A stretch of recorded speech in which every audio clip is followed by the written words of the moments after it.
Buongiorno, sono Filippo Pittarello e vi dico 4 cose di me, una delle quali è falsa. Vediamo chi indovina quale sia quella falsa. Allora, la prima è che lavoro al Parlamento Europeo, la seconda è che ho incontrato il Dalai Lama, la terza è che parlo 6 lingue e la quarta è che sono stato studente al Barbarigo.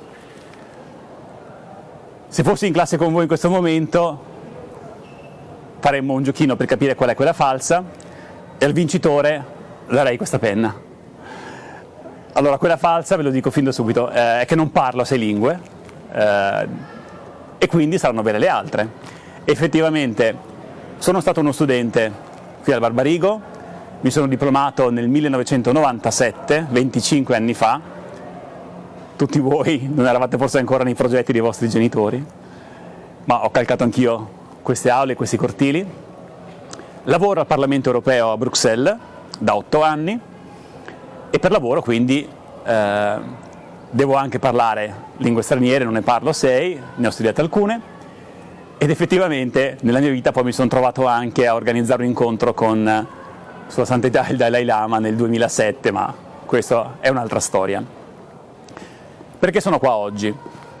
Sono qua perché per molti di voi vivere queste esperienze di vita all'interno di queste aule adesso a volte sembra manchi di senso, è difficile capire per gli studenti della scuola superiore che cosa serve imparare a derivare un'equazione di terzo grado, tradurre Tacito, Tito Livio, per gli studenti delle scuole medie imparare a memoria la poesia. A cosa serve tutto questo? Cosa mi servirà nella vita? Beh, rispondere a questa domanda adesso, mentre siete a scuola, può sembrare molto complicato, difficile. Io vi racconto col senno del poi cosa è significato per me, perché è più semplice, dopo aver vissuto determinate esperienze, guardarsi indietro e capire dove è scoccata la scintilla di determinate passioni che poi sono diventate parte importante della vita. Vi racconto quindi un paio di storie. La prima è stata la prima lezione di inglese al liceo scientifico. All'epoca ci riunivamo in quelle aule lì sopra quella che attualmente è la biblioteca della fondazione, all'epoca era la cappella della scuola e sopra c'erano alcune aule scolastiche.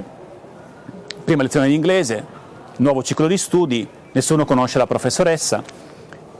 La classe è in silenzio in attesa che entri la professoressa, entra questa signora con borsetta e uno stereo in mano. Appoggia lo stereo sulla scrivania e tutti guardiamo incuriositi. Dalla borsetta estrae una musicassetta, all'epoca la musica era su nastro, magnetico, infila la cassetta nello stereo, schiaccia il pulsante play e l'aula si riempie di una musica blues trasportante. E per tutta la durata della lezione, sulle fotocopie che ci consegna la professoressa, studiamo il testo della canzone, lei ci parla dell'importanza della musica blues per la cultura afroamericana statunitense dell'epoca.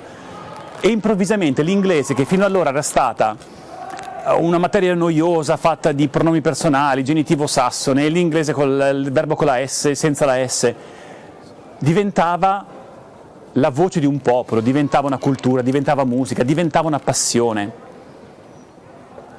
Lì, in quel momento, io riconduco la nascita della passione per la lingua, che poi è diventata per me una quotidianità. Io oggi mi trovo a comunicare con tutti quelli che mi stanno attorno, con i colleghi, in questa lingua, in altre lingue che poi nel tempo ho studiato, ma la passione per la lingua straniera, l'inglese in particolare, certamente la riconduco a quel momento, a queste aule, a quel professore.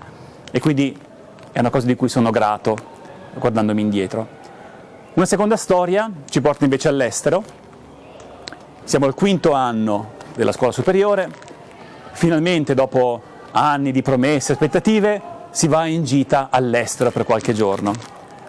Chi ci accompagna in gita è il professor Ponchio, con altri professori che adesso non sono più parte del corpo docenti, e ci portano in gita a Strasburgo e Friburgo. Strasburgo, dovete sapere, è la sede, una delle 3 sedi del Parlamento europeo, e già all'epoca si riuniva a Strasburgo il Parlamento, non c'era ancora la sede attuale, si riunivano nella sede del Consiglio d'Europa lì adiacente, e in quell'occasione facemmo una foto di classe davanti al Consiglio d'Europa nel prato antistante e molti anni dopo un compagno di classe dell'epoca, riguardando questa foto, mi disse: io mi ricordo che quel giorno tu dicesti un giorno io qui ci lavorerò.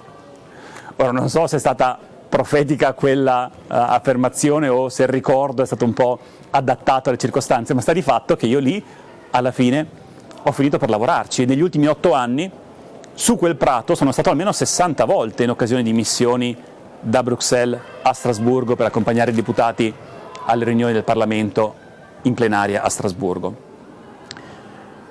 Quindi mi sono trovato a lavorare per l'Unione Europea. Che cos'è l'Unione Europea? L'Unione Europea è un progetto politico che data dagli anni 50, per il quale oggigiorno 27 paesi dell'Unione Europea hanno deciso che sia più efficiente decidere in determinate materie in modo collegiale e democratico rispetto a prendere decisioni in modo indipendente o, peggio ancora, lasciare che sia la violenza, la forza delle nazioni a decidere chi abbia la meglio. È un progetto molto ambizioso perché richiede di prendere decisioni in modo democratico, quindi attraverso il dibattito, il confronto, le parole, tra persone che parlano 24 lingue diverse. Immaginate cosa significhi che ogni intervento di un deputato in aula venga interpretato simultaneamente in altre 23 lingue, perché sia compreso da tutti, e che ogni testo scritto, ogni documento debba essere tradotto in altre 23 lingue perché tutti possano comprenderlo ed eventualmente esprimere un'opinione a riguardo. È un esercizio molto complesso, per il quale tanti paesi, tante persone si impegnano, che però ha garantito ai Paesi membri una pace duratura senza precedenti nel nostro continente, per il quale tra l'altro l'Unione è stata insignita del Premio Nobel per la pace negli anni recenti. Cosa faccio io lì? Io vivo a Bruxelles da 8 anni, per 5 anni ho lavorato in un gruppo politico del Parlamento europeo, più recentemente lavoro nell'amministrazione del Parlamento e mi occupo di comunicazione. Lavorare e vivere all'estero è un'esperienza che consiglio a tutti. Certamente c'è l'aspetto interessante del confrontarsi con una cultura diversa, ma a qualsiasi età si abbia l'occasione di confrontarsi con un ambiente diverso da quello conosciuto, ci espone alla possibilità di confrontarci con i nostri limiti, di superare la nostra zona di comfort, di porci delle sfide e nel superarle quindi di crescere. Invito ciascuno di voi veramente, quando ne avrà l'occasione, di fare il passo un pochino più lungo della gamba, di uscire dalla propria zona di comfort e cercare di confrontarsi, sfidarsi e innamorarsi della sfida che anche il lavorare, lo studiare, il vivere o viaggiare all'estero comporta. Io vivo a Bruxelles, che è una città molto particolare, assomiglia un pochino a Milano come dimensione, come anche architettura, è una realtà con le sue contraddizioni, le sue cose belle, le sue cose più sfidanti. Certamente è una dimensione molto arricchente e molto interessante. Vi invito a tenere a mente alcuni appuntamenti e poi vi saluto. Per alcuni di voi che compiono i 18 anni in questi giorni, l'appuntamento principe è certamente quello del 2024, quando si terranno le prossime elezioni europee. Esattamente fra 2 anni, maggio del 2024, si concluderà l'attuale legislatura del Parlamento europeo e inizierà la prossima. Quindi ciascuno di noi, avente diritto di voto, potrà esprimere il voto per il proprio deputato portavoce al Parlamento europeo. Vi invito non solo a esercitare il diritto di voto, quindi a votare, ma a farlo in modo consapevole, cercando di conoscere il vostro candidato, cercando di capire qual è la vostra personale visione d'Europa e come questa venga interpretata dal candidato che sceglierete di votare. Partecipate alle elezioni europee, è molto importante.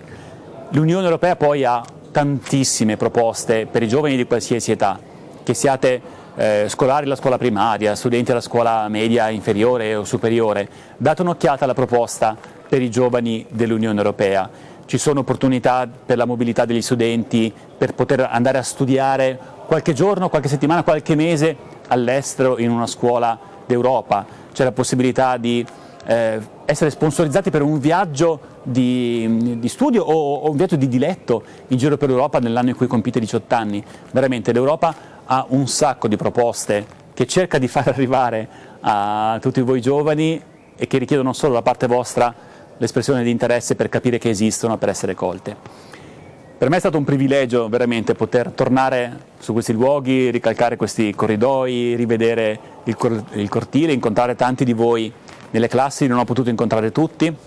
A chi ho avuto modo di incontrare ho lasciato questa penna, un ricordo del Parlamento europeo, ne ho lasciato un pochino in presidenza per chi avrà modo di recuperarla, e lascio alla scuola una bandiera europea nelle mani del preside Ponchio, che è stato mio professore, che ringrazio per l'invito, l'occasione che mi ha dato per tornare a scuola e raccontare un po' l'esperienza che ho vissuto, e a tutti voi veramente auguro il meglio nel proseguo dei vostri studi, della vostra vita e dei vostri progetti futuri. Grazie. Grazie. Grazie a voi.